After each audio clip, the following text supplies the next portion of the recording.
Alors, bien choutement, Eva Rabota, avec votre permission à tous, avec la permission des Rabbanim.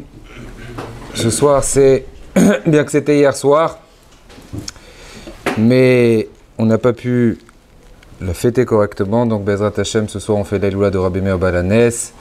Et comme d'habitude, comme chaque année, c'est notre cher Gabi Elbaz, ainsi que sa famille qui font cette Eloula pour remercier Akadosh Baruch Hu des Nissi Veniflot qu'ils ont eu il y a des années en arrière avec Jérémie, qu'Akadosh Baruch Hu lui donne une longue vie, une bonne santé, Bezrat Hashem. Et combien il est important de mettre en relief les Nissim, combien c'est important de raconter des Sipurim, de raconter les histoires des Tzadikim, combien c'est important de raviver la flamme. Qu'à chaque fois qu'on a un Nes, vous savez, même une personne qui a eu un miracle, ou une personne qui a eu un accident, ou une personne qui a eu un accident dans un endroit, mais à chaque fois qu'il passe par cet endroit, il a le devoir de dire Baruch Sha'asalin Nes Bamakom Hazeh. Il a le devoir de rappeler qu'Akadosh Baruch Hu lui a fait un miracle. C'est important de rappeler le miracle qu'Akadosh Baruch Hu a fait. Et c'est important de raconter les Sipurim, de raconter les histoires. Cette semaine, je vous disais cette semaine, lorsqu'on était au Maroc, avec mon père, combien d'histoires, des Sipurim, des histoires des Tzadikim. Et plusieurs fois dans ma vie, je me suis posé cette question, pourquoi avoir besoin de raconter autant d'histoires, autant de Sipurim, sur des Nissim, sur des miracles? Eh bien, sachez tout simplement que lorsqu'on raconte des Nissim, il y a Emunat Hashem. C'est sûr qu'avoir la Emunat à Kadosh Baruch Hu, c'est quelque chose qui met à l'ouméver. C'est l'objectif de chaque personne. Emunat à Kadosh Baruch Hu, avoir confiance en Hashem, peu importe les circonstances, peu importe ce qui se passe. C'est le but le plus ultime. C'est le travail. Toutes les mitzvot qu'on essaye d'accomplir, tout le limud Torah qu'on essaye de faire, il a un objectif.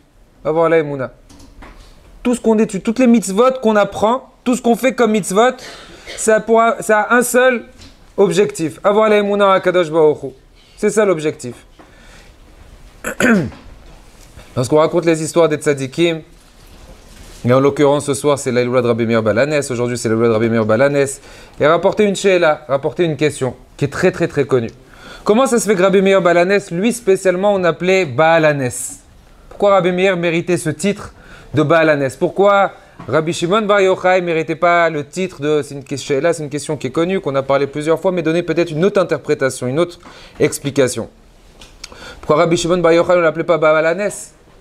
Pourquoi on n'appelait pas Rabbi Shimon Baal HaNes? Pourquoi on n'appelait pas d'autres Tanaïm, d'autres Tzadikim? Pourquoi on ne les appelle pas eux Baal HaNes? Pourquoi spécialement Rabbi Meir? Qu'est-ce qu'il avait de spécial, Rabbi Meir, qu'on puisse lui donner cette étiquette Baal HaNes, le propriétaire, le maître des Nissim, le maître des miracles? C'est comme si que Rabbi Meir, ce qu'il demandait pouvait être écouté. Et quoi, Rabbi Shimon Bar Yochai, il ne faisait pas ça?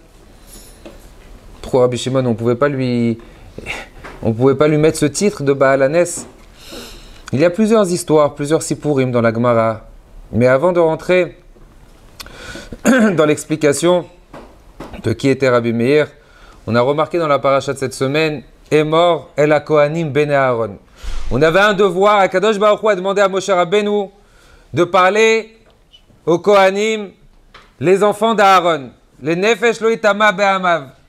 Qu'un Kohen, il faut qu'il fasse très attention à ne pas se rendre impur. Et Chazal, son Doresh, nos sages expliquent et donnent l'explication. Qu'est-ce que ça veut dire? Est mort el ha-kohanim va-amarta. Est mort va-amarta. Dis et tu leur diras. Pourquoi avoir besoin de faire cette répétition? Pourquoi avoir besoin de dire deux fois est mort el ha-kohanim va-amarta, encore une nouvelle fois? Dis tout simplement. Daber el Aaron, Daber el ha-kohanim. Parle aux kohanim. Et encore la même question qu'on a dans le même état d'esprit. Pourquoi avoir besoin de rajouter Bene Aaron, les enfants d'Aaron? Mais c'est vrai, on sait comme quoi c'est les enfants d'Aaron, les Kohanim. Qui ça pouvait être? C'est sûr que c'est les enfants d'Aaron, ça pouvait être personne d'autre. Donc pourquoi avoir besoin de rajouter est mort vers Martha? C'est la question que beaucoup de Chachamim, beaucoup de nos sages s'interpellent. Pourquoi avoir besoin de dire deux fois est mort vers Martha? Rachid donne son explication. La Hazir Gdolim Altanim, de pouvoir faire pointer et de dire aux parents combien il est important de s'investir sur les enfants. De bien... Qu'est-ce que ça veut... C'est quoi l'explication? Les petits Kohen, des petits Kohen, ils sont petits, ils ont 4 ans, 5 ans. Ils voient leurs copains que lorsqu'il y a un cimetière, comme papa il me raconte, il me dit lorsque j'étais petit, les plus belles sorties que je faisais, enfin les meilleurs moments, c'était quand j'allais dans le cimetière. Dès qu'il y avait un mort, c'était magnifique. Parce que papa, Kakadosh Baruch Hu lui donne une longue vie, Bezrat Hashem. Il nous racontait cette semaine lorsque j'étais avec lui, il dit, ben là c'était mon tel... Bon, on marchait dans le Melach à Essaouira pour aller jusqu'à la maison de Rabbi Chaim Pinto. Et il dit, là j'ai étudié ici j'ai fait telle bêtise, ici j'ai fait telle chose, ici j'ai fait ça. Il nous racontait un petit peu les histoires qu'il faisait. Mais depuis qu'il avait l'âge de 5 ans, il est connu chez tous les anciens qui habitaient à Essaouira, depuis qu'il avait l'âge de 5 ans, il avait déjà des familles, 5 ans, 6 ans, il allait ramasser à manger. Et sa passion, c'était qu'il allait ramasser de l'argent et qu'il allait chercher à manger. Et la famille Cohen, c'est une famille de Paris. David Cohen, enfin leur père, c'est Chono Livracha. C'est des personnes qui connaissent papa depuis qu'il est bébé.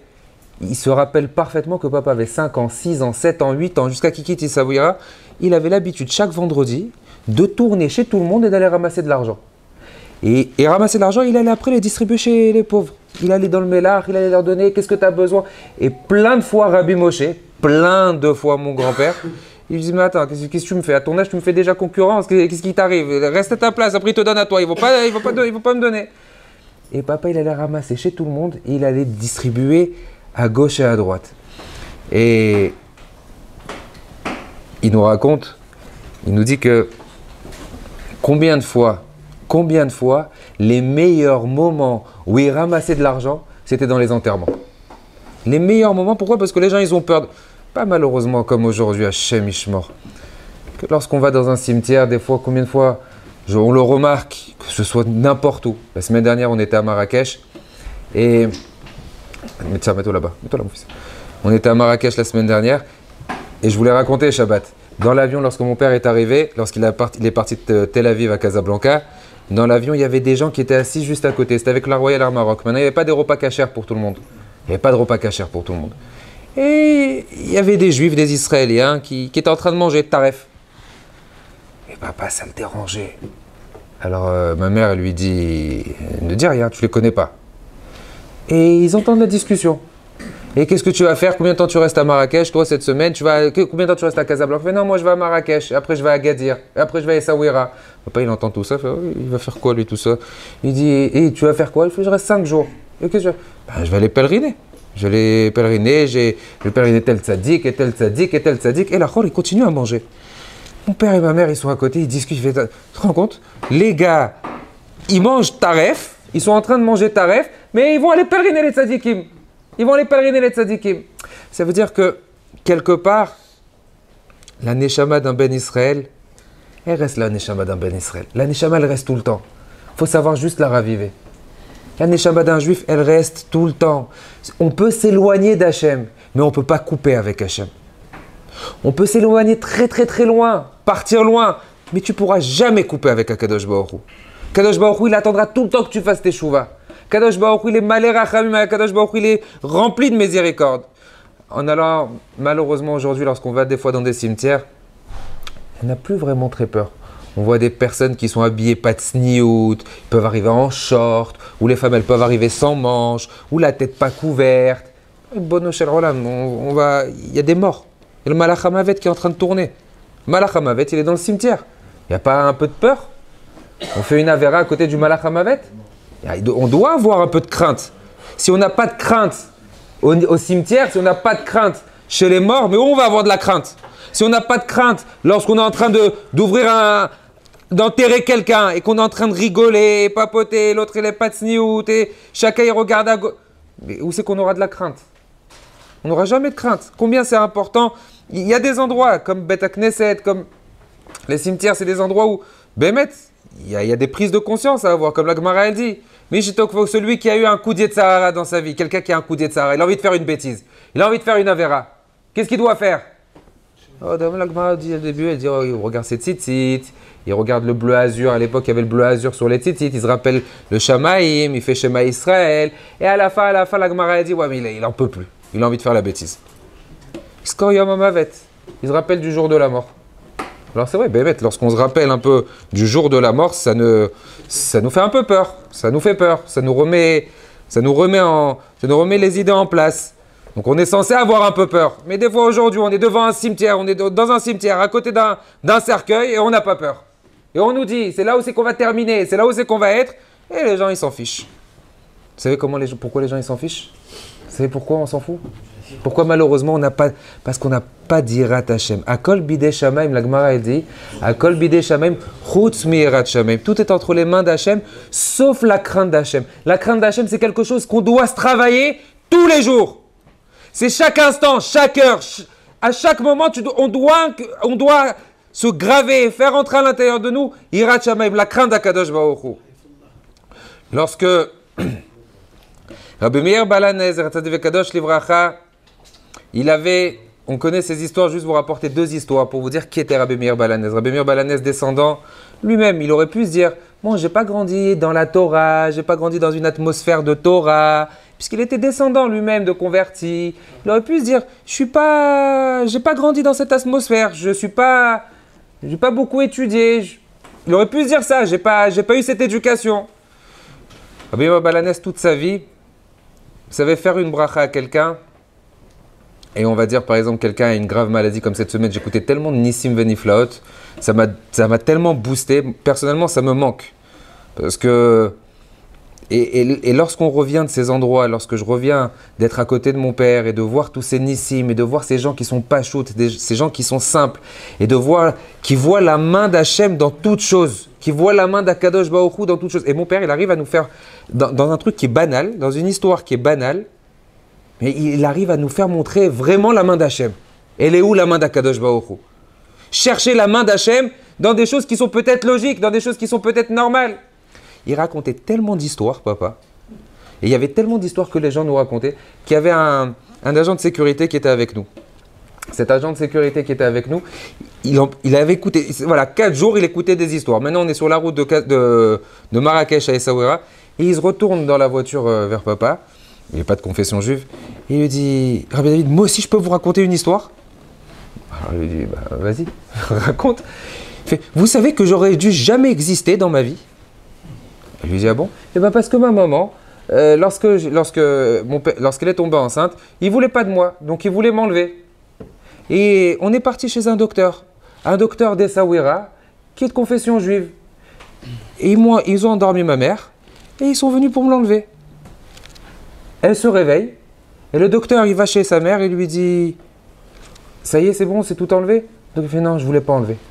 Comment vous voulez enlever la vie d'un petit enfant? Pourquoi vous voulez lui enlever la vie? Si vous ne le voulez pas, donnez-moi-le, moi je m'en occupe. La mère, elle a dit ça, elle a dit, ben, je vous remercie de ne pas avoir enlevé. Et Bémet, alors ça c'est une petite histoire. Papa, il me dit, eh bien tu te rends compte, si lui, il n'aurait pas été vivant, comment elle aurait été la vie? Comment elle aurait été différente? Alors, c'est vrai que peut-être c'est quelque chose de banal, c'est une histoire qui est banale, mais ça rappelle ce que je vous ai déjà dit la semaine dernière, il me semble, le shiur de la semaine dernière. J'avais dit que dans chaque histoire qui nous arrive, on va entendre un souci, on va entendre quelqu'un qui a besoin d'aide, on va entendre n'importe quelle situation, n'importe quelle chose. C'est combien de fois, moi personnellement ça m'arrive, je vais entendre un problème de quelqu'un qui est malade.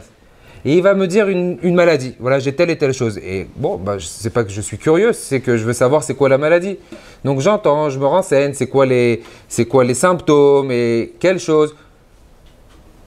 Et à chaque fois que j'apprends quelque chose de nouveau, c'est sûr et certain, 1 semaine, 2 semaines, 3 semaines plus tard, j'ai tout le temps quelqu'un qui vient et qui me donne des symptômes et que je lui dis, attends, mais est-ce que tu as vérifié telle et telle chose? C'est pas une question, c'est pas de la névoie, c'est tout simplement Akadosh Baruch Hu, il m'a fait un cadeau il y a 2 semaines en arrière, que quelqu'un avait un problème et que je devais lui alléger de son problème et qui m'a appris quelque chose. Et comme j'ai vraiment envie de l'aider, donc peut-être Akadosh Baruch Hu m'a appris cette chose pour que j'aide l'autre personne. Chaque chose qu'on entend, elle a un but bien précis. Si tu l'entends, tu dois à tout prix faire en sorte à pouvoir aider la personne en face de toi. Autrement, jamais Akadosh Baruch Hu te l'aura envoyé. Si tu entends un souci, c'est que tu as la possibilité de pouvoir alléger. Si tu entends quelqu'un qui a un problème, c'est que tu as la possibilité de pouvoir peut-être pas lui solutionner son problème, mais lui alléger son problème. Ça, c'est certain. Rabbi Meir Baal HaNes, lui, un jour, on connaît tous cette histoire, mais pour vous faire montrer, il y a des nissim veniflot, il y a des miracles qu'une personne elle peut accomplir, elle prie par le mérite des tzadikim, et une personne qui n'arrivait pas à avoir des enfants, elle va avoir des enfants, elle va prier. Combien d'histoires on a lu de chez Rabbi Meir Balanès, et combien de nissim veniflot que ceux qui vont prier, ceux qui sont... Il y a quelqu'un qui est parti pèleriner 40 jours d'affilée chez Rabbi Meir Balanès, 40 jours. Il lui donnait 0,3% de chance de pouvoir avoir des enfants à cet homme-là. 0,3% de chance il lui donnait. Donc ça veut dire que c'était pratiquement impossible. Et encore 0,3% avec in vitro. Avec in vitro, pas d'une façon normale. Il est parti 40 jours d'affilée chez Rabbi Meir. Sa femme elle est tombée enceinte et elle a eu son enfant. C'est-à-dire que c'est à 1 sur... Il y a pourcentage de chance, il est minime. Et Baruch Hashem, sans rien du tout. Et les Baruch Hashem, elle a pu avoir son enfant. Mais comment être têtu? Demander, implorer. Mais implorer de quelle façon? Implorer en se disant comme quoi il n'y a que Akadosh Baruch Hu qui peut me délivrer. Implorer en disant à Kadosh Baruch Hu, il n'y a que toi qui peux être moche, il n'y a que toi qui peux m'aider, il n'y a que toi qui va me délivrer, et peu importe ce qui va se passer, peu importe la réflexion que je vais avoir, peu importe si je vais aller chez le médecin qui va me donner des médicaments. Vous savez, il y a des chassidim, c'est très connu, des chassidim qui prennent pas de médicaments. Ils vont aller chez le médecin. À Bnei Brak, il y en a beaucoup qui sont comme ça. Je ne dis pas comme quoi il faut faire ça tout le temps, mais il y en a beaucoup qui font comme ça. Ils vont aller chez le médecin, ils vont faire leur shishtadlut, et le médecin il va leur donner les médicaments. Il y a beaucoup qui ne vont pas prendre, bon, c'est des antivax ou pas des antivax ou des anti-médicaments. Ils vont prendre les médicaments, ils vont aller acheter le médicament, ils vont aller jeter le médicament. Ils disent, c'est Akadosh Baruch Hu qui me guérit. Papa, il a tout le temps dit que lorsqu'on te donne un médicament, Akadosh Baruch Hu, il a donné la chorma, mais il ne faut pas avoir le bitachon ou la émouna que ce médicament, il va m'enlever le maux de tête. Ou ce médicament, il va me guérir de telle et telle chose. Non! Parce que combien de personnes ont pris ces médicaments et ça n'a pas forcément guéri? Combien de personnes ont pris ces médicaments et ça n'a pas marché? Qu'est-ce qui fait en sorte à ce que ça marche? C'est la émouna que j'ai en Akadosh Baruch Hu, pas la émouna que le médicament va me guérir. Rabbi Meir Balanès, un jour il avait des voisins. Et ces voisins, c'était malheureusement des Rechaim. C'est des personnes de confession juive qui faisaient des avérotes à n'en plus finir. Et Rabbi Meir en avait marre. Le Shabbat, lorsqu'il rentrait chez lui, Rabbi Meir, il faisait le barbecue. Il faisait la hache. Et l'odeur pendant Shabbat, rentrer à la maison, Rabbi Meir, c'était insupportable pour lui. Il dit, c'est pas possible.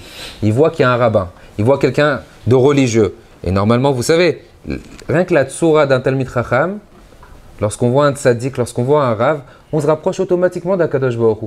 Alors Rabbi Meir, il se disait, attends, c'est pas possible. Comment? Pourquoi ils font pas teshuva? Il leur parlait pas. Un jour, Rabbi Meir, il en avait tellement marre de les voir faire des avérotes comme ça en public, que Rabbi Meir, il se lève, et sa femme, elle lui dit, qu'est-ce que tu fais? Où tu vas? Je me lève très tôt, lorsque le soleil il se lève, c'est pour ça que les tzadikim, ils font la tefila au Netz, lorsque le soleil il se lève, c'est un moment très spécial, c'est un moment, c'est que les tefilot, elles montent vraiment vite chez Akadosh Baruch Hu. Je vais les maudire. Je les maudis. Ça y est qu'Akadosh Baruch Hu, il est puni. Ça y est, il y en a marre, ils font des avérotes, qu'Akadosh Baruch Hu, il est puni. Qu'est-ce qu'elle lui dit, sa femme? À la place que tu les maudis, pourquoi tu pries pas pour eux pour qu'ils font teshuva? Prie pour eux pour qu'ils font teshuva. Alors de là, j'apprends d'abord deux choses. La première, c'est que on peut prier pour que quelqu'un fasse teshuva. Je vous ai dit tout à l'heure, Akol bidei shamaim chutz mi'erat shamaim. Tout entre les mains d'Hachem, sauf la crainte d'Hachem. Mais de cette histoire-là, on comprend que peut-être tout est entre les mains d'Hachem, sauf la crainte d'Hachem pour nous-mêmes, pour moi-même.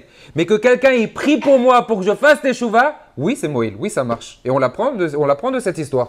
On l'apprend comme quoi, lorsqu'une personne elle peut prier pour que quelqu'un le fasse teshuva. Papa, Kadosh Baruch Hu lui donne une longue vie de bonne santé. On a reçu une enveloppe pendant vendredi et on me l'a déposée sur le bureau ce matin. Et c'est une dame, papa il a renvoyé un chèque.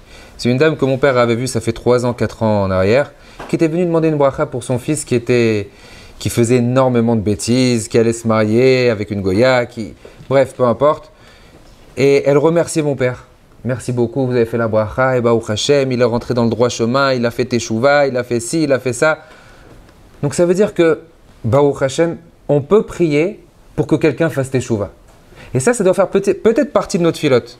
On est en train de prier pour que les autres ils aient une bonne parnassa. On va prier pour que quelqu'un ait un enfant. On va prier, mais je pense que si on prie pour que les autres font teshuva, bah automatiquement, Kadosh Baruch Hu, il va les gratifier. Je pense que ça doit être une prière qui inclut énormément de choses à l'intérieur. Prier pour lorsqu'on fait un Chazirenu Bitshuva Shelema Lefanecha, on doit penser à un maximum de monde. On doit penser à un maximum à Kadosh Baruch Hu, aide-les à faire Teshuva, Kadosh Baruch Hu, rapproche-les de toi. Normalement, a priori, ça doit marcher. Ça, c'est la première chose qu'on apprend de cette histoire de Rabbi Meir. Qu'on peut prier pour que quelqu'un fasse Teshuva. La deuxième, et Baruch Hashem, c'est vrai, effectivement, par la suite, ces gens-là ont fait Teshuva. Mais ce que je veux retenir de l'histoire, c'est que Rabbi Meir, je vous ai dit au début, on peut faire une bracha pour pouvoir faire des miracles.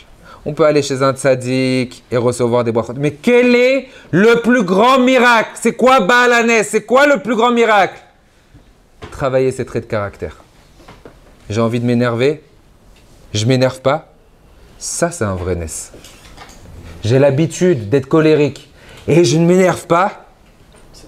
Ça, c'est un vrai nes. Le vendredi après-midi où c'est que le Yetzer Hara est le plus grand, j'ai l'habitude que ça parte en furie à la maison et j'apprends à me casser. Ça, c'est un vrai nes. Quelqu'un qui travaille une mida, quelqu'un qui travaille un trait de caractère et par la suite, il arrive à surmonter sa pulsion. Quelqu'un qui a l'habitude de manger taref. Il va en déplacement, il a l'habitude de manger taref et il se casse. Ça, c'est un nes. Ça, c'est un très grand nes. Rabbi Meir Baal Hanes, c'était qui? Rabbi Meir Baal Hanes, bien qu'il n'a pas grandi dans cette atmosphère. Mais les différentes histoires du comportement et de la vie de Rabbi Meir Baal Hanes nous fait montrer comme quoi c'était quelqu'un, un tzaddik, qui toute sa vie se travaillait, se cassait. Et c'est comme ça qu'il était Baal Hanes. Alors on va dire, est-ce que Rabbi Shimon Bar Yochai n'était pas de cette façon? Est-ce qu'il ne se cassait pas dans ses... Rabbi Shimon Bar Yochai, il avait déjà une force qui était disproportionnée. Vous savez, il y a des neshamot qui sont un peu moins fortes et qu'on va faire pousser la neshama très haut. On va la faire pousser très très haut. Rabbi Shimon Bar Yochai, lui-même, son shoresh à neshama, son shoresh, puisque Bezrat Hashem, la ilot de Rabbi Shimon Bar Yochai, c'est mercredi soir, l'origine de la neshama de Rabbi Shimon Bar Yochai, vous savez, qu'est-ce qu'on dit? Naase Adam ne ba'avorecha. On dit sur Rabbi Shimon Bar Yochai que lorsqu'Akadosh Baruch Hu, il avait pensé à l'origine faire l'homme, Naase Adam, il a dit sur Rabbi Shimon, lorsqu'il a vu Rabbi Shimon Bar Yochai, il a vu la neshama de Rabbi Shimon Bar Yochai, il a dit Naase Adam ne ba'avorecha. Pour toi, lorsqu'Akadosh Baruch Hu, les gens vont faire un homme, ça a été dit pour toi, Rabbi Shimon Bar Yochai. C'est-à-dire comme quoi Rabbi Shimon Bar Yochai, il était une force. Donc sa neshama, elle était déjà énorme à Rabbi Shimon Bar Yochai. Rabbi Meir Baal Hanes, sa neshama, peut-être son shoresh, elle était moins puissante. Mais ce qu'il a fait monter sa neshama, son travail qu'il a amené, ça c'était un miracle qui était énorme. Il y a une autre histoire avec Rabbi Meir Baal Hanes. Vous remarquez, même au slichot, qu'est-ce qu'on dit? On dit bisrouté de Bar Yochai. On dit par le mérite de Bar Yochai. On ne dit pas Anenu ela de Rabbi Shimon. Non, on dit Aneni Ela de Meir. Et cette histoire de Aneni Ela de Meir, vous vous rappelez c'est quoi cette histoire que la Gemara elle rapporte? Je vous la fais très très courte. Que la Gemara elle rapporte, elle dit que il y avait la belle-sœur de Rabbi Meir. La belle-sœur de Rabbi Meir, elle était prise en captivité. Lorsqu'elle a été prise en captivité, malheureusement chez les Romains, et Rahmana Yitzelan, elle était dans une maison sale, dans une maison de prostituées. Et la femme de Rabbi Meir, elle dit à son mari, tu vas pas la laisser comme ça là-bas. Tu peux pas la laisser comme ça. Et Rabbi Meir dit, qu'est-ce que tu veux que je fasse? Elle s'est rendue impure, c'est fini, je peux rien faire. Je peux rien faire. Il fait, mais tu dois aller la délivrer. Il fait, mais si je m'approche de là-bas, ils vont me tuer. Et ce que femme demande, mari fait. Donc qu'est-ce qu'il a fait Rabbi Meir? Il s'est, n'est-ce pas, Rabbi Naftali, lorsque il s'est déguisé Rabbi Meir, il s'est caché, enfin il s'est déguisé, il a changé un petit peu son apparence extérieure. Il arrive là-bas, vous vous rendez compte? Béhémet. Mais est-ce que vous imaginez un tzaddik, un rav, Rabbi Meir Baal Hanes, rentrer dans une maison comme ça de prostituées, Chutz min hakavod?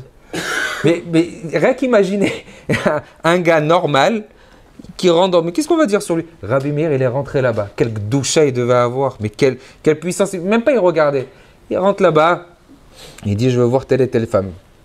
Donc on lui apporte. Et ils n'ont pas reconnu Rabbi Meir. Et la femme, elle se met dans le coin là-bas. Et elle lui dit, regardez, ne me touchez pas, ça ne sert à rien, je suis indisposé. Bon, je suis indisposé, je suis nida, ne vous approchez pas de moi. Rabbi Meir, il part. Deuxième jour, même scénario, Elle lui dit la même chose. Troisième jour, Rabbi Meir lui dit, ça sert à rien de revenir, j'ai une maladie. J'ai une maladie. Rabbi Meir a compris comme quoi elle n'était pas souillée. Alors il lui dit, bon, c'est moi, je suis ton beau-frère, je vais te sauver d'ici. Il va chez le patron de la maison. Il lui dit, combien pour cette jeune fille? Il lui dit, combien pour cette jeune fille? Tu rigoles? C'est la belle-fille de Rabbi Meir. Mais jamais c'est la belle-sœur de Rabbi Meir. Jamais je te la lâche. Il fait, qui Rabbi Meir? Il fait, bah Rabbi Meir, celui que tout le monde cherche, celui que on veut le tuer. Il lui dit, mais donne-moi ton prix. Il fait, mais rien. Il lui dit, c'est moi Rabbi Meir. Je dis, quoi? Mais je vais gagner beau. Il fait, combien pour ma tête? Combien ils ont demandé? Il fait, regarde, ce que tu me demandes, je te donne le double. Je lui dis, mais c'est même pas ça, c'est que demain, je vais avoir un problème. Ils vont me tuer. Même si tu me donnes de l'argent, ils vont me dire où tu es. Ils vont me tuer. Ils vont me dire, comment c'est possible que tu as donné la... Ils vont me tuer tout de suite. Qu'est-ce que Rabbi Meir lui dit? Il y avait des chiens qui surveillaient, qui étaient féroces. Et Rabbi Meir lui dit, regarde. Rabbi Meir, il s'approche. Et les chiens, ils se jettent sur lui. Et tout de suite, au moment où ils se jettent sur lui, ils se mettent tout de suite par terre. Ils ne bougent plus. Il dit, mais qu'est-ce que tu as fait? Il dit, si tu as un problème, dans n'importe quelle circonstance, tu dis, Anenu ela de meir, Aneni ela de meir Aneni. Il lui dit, mais fais laisser. Il fait laisser. Les chiens, ils s'assoient, ils ne bougent plus. Et ils voient vraiment des nissim. Il fait, regarde, je vais te donner de l'argent. Et si demain tu as un problème, tu dis cette phrase. Juste une petite parenthèse sur ça. C'est comment c'est possible que Rabbi Meir il fait dépendre Anen ou Aneni Elaad et Meir Aneni. Comment c'est possible qu'il dit comme quoi, si tu as un problème, dis Dieu de Meir, réponds-moi. C'est pas un peu orgueilleux? C'est un peu orgueilleux de la part de Rabbi Meir de dire une chose pareille. Mettez ça de côté. Effectivement, il délivre sa belle-sœur, il part, ils attrapent le gars, ils se rendent compte comme quoi il a vendu la belle-sœur, ils viennent pour le tuer, et à chaque fois qu'ils viennent pour le tuer, qu'ils prennent la hache, qu'ils prennent l'épée, qu'ils prennent le bourreau, il vient, la hache elle se coupe, et à chaque fois il dit la Hader Rabbi Meir Aneni, l'épée elle se casse, comme si que son cou il s'était fait en pierre, comme si que c'était impossible à casser. Et après il s'est sauvé, et il n'a plus eu de problème. La Sheila, c'est comment c'est possible que Rabbi Meir il a dit ça sur lui? Si tu as un problème, dis Dieu de Meir, réponds-moi. Vous savez, en vérité, l'explication, elle est la suivante. Papa, il a écrit dans Pachat David, il a dit que c'est pas Chas Veshalom que Rabbi Meir Balanès, il a dit si un jour on a un problème, eh ben on dit Dieu de Meir, réponds-moi. Il a voulu montrer à Akadosh Baruch Hu, il a voulu nous apprendre à nous, Bnei Israël, c'est quoi le zéchout d'une mitzvah, c'est quoi le mérite d'une mitzvah. Que le fait que Rabbi Meir soit rentré dans cet endroit, qui était complètement impur, complètement tamé, complètement sale, et qu'il a fait une mitzvah pure à 100%, que ses yeux n'ont pas fauté, qu'il est rentré dans cet endroit. Vous imaginez qu'il rentre dans le Gehinam et qu'il fasse attention à ce qu'il regarde? Mais quelle shlita, quelle force il devait avoir. Malheureusement, des fois, on cherche où c'est qu'il y a des bêtises à regarder. Des fois, malheureusement, on cherche où c'est qu'on peut regarder une bêtise. Ou les Tzahara, des fois, ils nous apportent la bêtise, voilà, pour nous faciliter de faire des avérotes. Rabbi Meir, il rentre au cœur même de la avéra. Et il arrive à tenir le Yetzahara. Il a réussi à tenir le Yetzahara. Et cette mitzvah qu'il a fait, de délivrer, de faire Pidyon Shvuim, mais pas uniquement Pidyon Shvuim, de payer, et en plus de ça, de faire attention à ses yeux, qu'il a fait une mitzvah parfaite. Pour arriver un jour à faire une mitzvah parfaite, il faut avoir un mérite qui est énorme. Et qu'est-ce qu'il a dit à Kadosh Baruch Hu? Qu'est-ce qu'il a dit? Qu'est-ce qu'il nous a légué comme héritage? Demain, vous avez un problème? Eh bien, dites Dieu de Meir, réponds-moi. Pas mon Dieu à moi, pas Dieu de Meir. Kadosh Baruch Hu, rappelle-toi de cette mitzvah que j'ai faite. Je suis rentré au cœur de la Avera, au cœur du problème, au cœur de la bêtise, et quand bien même, je suis resté pur. J'ai fait pour le Shalom Bayit de ma femme, j'ai fait pour cette jeune fille qu'elle ne se fasse pas embêter, j'ai délivré quelqu'un et je suis rentré dans la Avera et j'ai pas fait de bêtises. Ça, fallait avoir pouvoir tenir son Yetzahara et une maîtrise de son Yetzahara qui est disproportionnée. Et c'est ça, El Ahad et Meir Aneni. Le mérite de Rabbi Meir Balanès, même pas on peut le comprendre, tellement qu'il est puissant, tellement qu'il est fort. Et c'est sûr que tout celui, à chaque fois compris par le mérite des tzadikim, à chaque fois compris par leur mérite, parce que eux, c'est nos vrais avocats auprès d'Akadosh Baruch Hu. Leur mérite est énorme, le mérite de leur mitzvot est énorme. C'est pour ça qu'on dit « Emor ve'amarta ». C'est quoi « Emor ve'amarta » Enseigner à ses enfants. La Hazir Gdolim Al-Ktanim. Que les petits Kohanim, lorsqu'ils allaient chez leurs parents, ils disent « Je ne comprends pas pourquoi il y a un enterrement, tous mes copains ils y vont et moi je ne peux pas rentrer. Je ne comprends pas comment ça se fait qu'il y a un mort dans une maison, moi je dois à tout prix sortir. Je ne comprends pas. » Donc les petits Kohanim ne comprenaient pas cette façon. Alors qu'ils voyaient leurs copains, que eux, c'était normal. Apprendre à nos enfants. Nous, qu'est-ce qu'on doit faire? Faire montrer qu'on est différent. C'est quoi différent? Être poresh, faire montrer à nos enfants, apprendre à nos enfants qu'on est différent. Différent de qui? On a des mitzvot, on a des commandements. Et ces commandements, on a le devoir de les inculquer. Que s'il y a des enfants qui ont l'habitude d'aller faire ce qu'ils ont envie, d'aller à la plage quand ils ont envie, d'aller à la piscine quand ils ont envie, de manger quand on a envie et ce qu'on a envie, faire montrer à nos enfants qu'on est différent. Pas qu'on est supérieur, qu'on est différent parce qu'on doit avoir des barrières. Ça, c'est Emor ve'amarta. Et pourquoi Béné Aaron? Pourquoi on a enseigné plusieurs fois? Pourquoi on dit Béné Aaron, les enfants d'Aaron? Qu'on se rappelle tout le temps. Qu'on se rappelle tout le temps. Que notre présence et notre existence est tout le temps grâce à nos parents. Que si on existe aujourd'hui, ce n'est pas grâce à notre mérite. C'est grâce au mérite de nos parents. Que tous les Kohanim, ils sont Kohen grâce à Aaron à Kohen. Que le mérite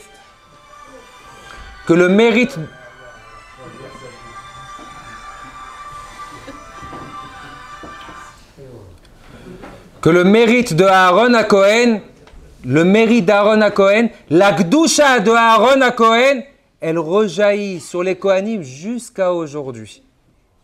Donc ça veut dire que le mérite de nos parents, c'est ce qui fait en sorte à nous protéger encore aujourd'hui.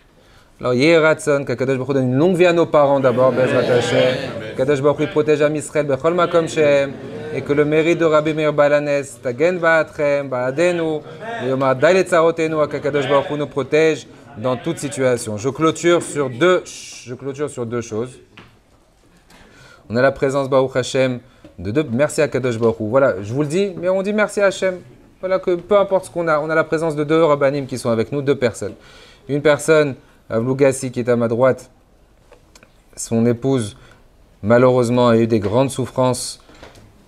Elle est partie, elle a quitté ce monde, mais avec énormément de dettes suite à de très très grandes, à de grandes souffrances qu'elle a eues, mais il a beaucoup de dettes.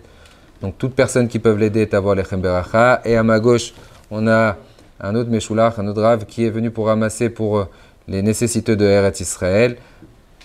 On tend la main, peu importe le montant, on est obligé de faire nos efforts, que toute personne qui peut les aider, que le mérite du tzaddik rejaillit sur vous tous, Bezrat Hashem.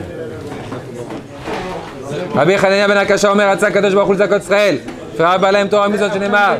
Adonai Chafetz Leman Tzidko Yagdil Torah Veyadir.